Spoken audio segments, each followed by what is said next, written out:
ഒരു ഒനിയൻ ഊത്തപ്പം ഉണ്ടാക്കാം കേട്ടോ. അതൊക്കെ കാണിച്ചിട്ടുള്ളത് തന്നെയാണ്, എങ്കിലും ഞാൻ കാണിക്കാൻ കാണാത്തവരുണ്ടാവുമല്ലോ അവർക്ക് വേണ്ടിയിട്ട്. ദോശച്ചട്ടി വെച്ച് കൊടുത്തിട്ടുണ്ടേ. അപ്പം അത് ചൂടായിട്ടുണ്ട്. നമുക്ക് സ്വല്പം തീ കുറക്കാൻ പറ്റില്ല, തീ കുറച്ച് അന്നേരം കെട്ട് പോകും.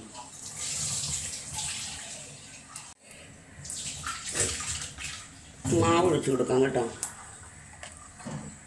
പറഞ്ഞില്ല ഇന്നൊക്കെ ഊത്തപ്പം ഉണ്ടാക്കുന്നത്, കുറച്ചും കൂടെ മാവിരിപ്പുണ്ട്. അപ്പോൾ അതുകൊണ്ട് ഊത്തപ്പം ഉണ്ടാക്കിയാൽ ഇന്നത്തോണ്ട് ഇത് വരും. വിജയകരമായ 3-ാം ദിവസമാണ് മാവ്.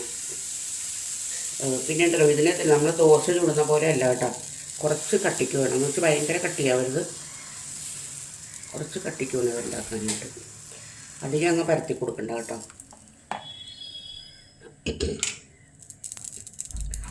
അപ്പോൾ ഇതിൻ്റെ സൈഡിലെല്ലാം നന്നായിട്ട് ബബിൾസ് വന്ന് കഴിയുമ്പോഴത്തേക്ക് നമുക്ക് ചെയ്യാവുന്ന എന്താണെന്ന് വെച്ചിട്ടുണ്ടെങ്കിൽ ഉണ്ടല്ലോ, ബബിൾസ് വന്ന് തുടങ്ങിയിട്ടുണ്ട്.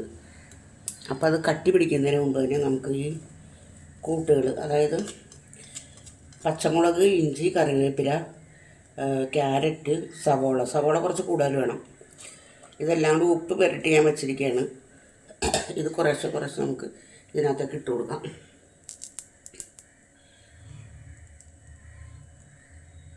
എനിക്ക് തോന്നുന്നു ഞാനൊരു 2-3 ആഴ്ചയോ മുമ്പ് ഉണ്ടാക്കിയതാണെന്ന് തോന്നുന്നുണ്ട് കേട്ടോ.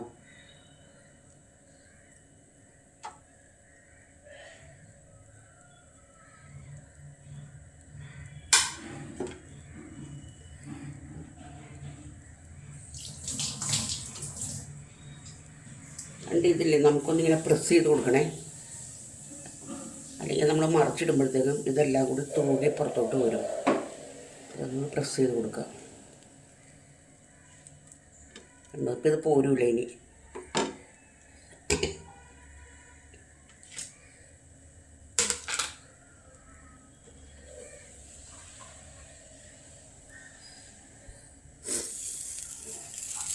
കട്ടി ദോശയായതുകൊണ്ട് മറ്റേ ദോശേനെക്കാട്ടി കുറച്ചുകൂടെ സമയം എടുക്കും വേവാനായിട്ട്. മറിച്ചിട്ട് കൊടുക്കാം. അല്ല, തീ കൂടുന്നതിൻ്റെയാണ് ഈ പ്രശ്നം വരുന്നത്. തീ കൂടുന്നതിൻ്റെയാണിത്. തീ കുറച്ചാൽ അന്നേരം ഈ ഗ്യാസ് കെട്ടുപോകും. തീ ഒന്ന് കുറച്ച് നോക്കട്ടെ. ഇതിനില്ലേ നെയ്യ് ഒഴിച്ച് കൊടുക്കണം കേട്ടോ.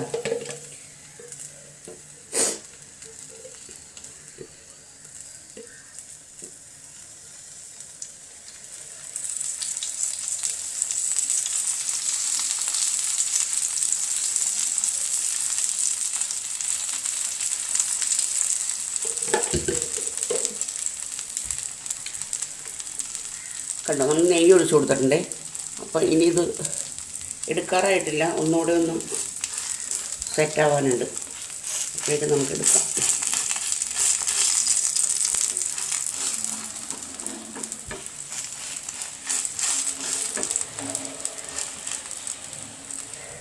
ഇതെടുക്കാം കേട്ടോ.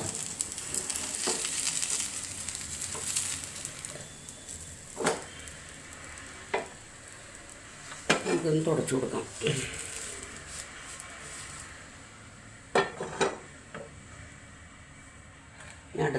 ഇതും കൂടി ഞാൻ കാണിക്കുന്നുള്ളൂ കേട്ടോ.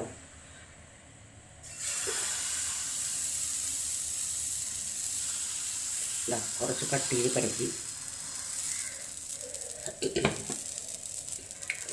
ബബിൾസ് വരട്ടെ. ബബിൾസ് വന്നു കഴിയുമ്പോഴത്തേക്ക് നമുക്ക് ഈ ഇതിട്ട് കൊടുക്കാം, കൂട്ടിട്ട് കൊടുക്കാം അതിനകത്തേക്ക്.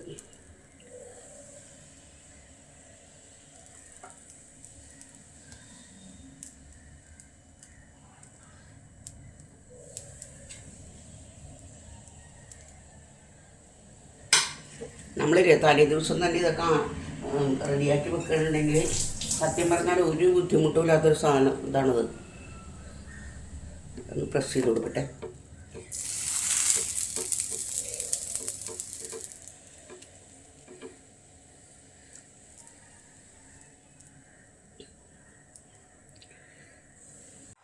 ഇതാണ് ഊത്തപ്പത്തിൻ്റെ ഫൈനൽ സ്റ്റേജ്. അപ്പോൾ ഊത്തപ്പത്തിൻ്റെ പരിപാടികളെല്ലാം കഴിഞ്ഞു. അപ്പോൾ വീഡിയോ കണ്ട് ഇഷ്ടപ്പെടുകയാണെങ്കിൽ ലൈക്ക് ചെയ്യുക, കമൻറ്റ് ചെയ്യുക. സബ്സ്ക്രൈബ് ചെയ്യാൻ ഞാൻ പറയുന്നില്ല, നിങ്ങൾക്ക് ഇഷ്ടമുണ്ടെങ്കിൽ മാത്രം ചെയ്യുക കേട്ടോ.